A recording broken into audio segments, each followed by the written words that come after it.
pusa nito ah. Walang hiyang pusa. Patay ang butik eh. Patay ang butik eh. Oh, pagalawin pa eh. Ah. Eh, walang hiya kang pusa ka. May damit ka pa ay. Ah. Eh, walang takas yung butik at mga ipis ay. Ah. Asipain pa yan. Asipahan pa yan.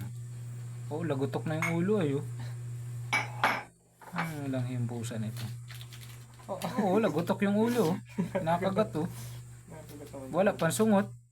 Ah. Kaya pala gulping baho ng tayo nitong walang hiyang pusa na ito. Nakain ng mga butiki at ibis. Ayan. Ay, patay yung butiki ay. Ay, kamot pa. Ay, kamot pa sa liig ay. Ah. Ay, lagutok kayo. Tipla natin itong dalawa. Oo, tol. Walang hiyang pusa na ito. May porsilas pa sa liig ay. Oo.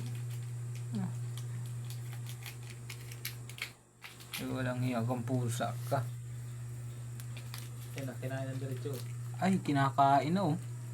Ano pala, parang pinapaglaro ng banana, bumubuhay pa ano. Oo, gusto niya muna siguro Parang gusto niya ipagmalaki na mayroon siyang, parang ibig sabihin mayroon siyang bihag eh. Oo. Ganun.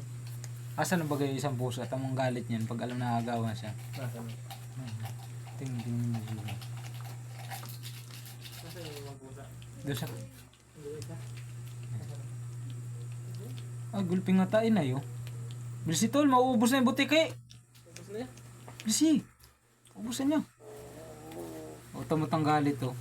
Ang tako pala ng butiki niyo walang yung pusa na yan. Sa kanya kinain eh, pagtapos niya yung paglaruan na yan oh.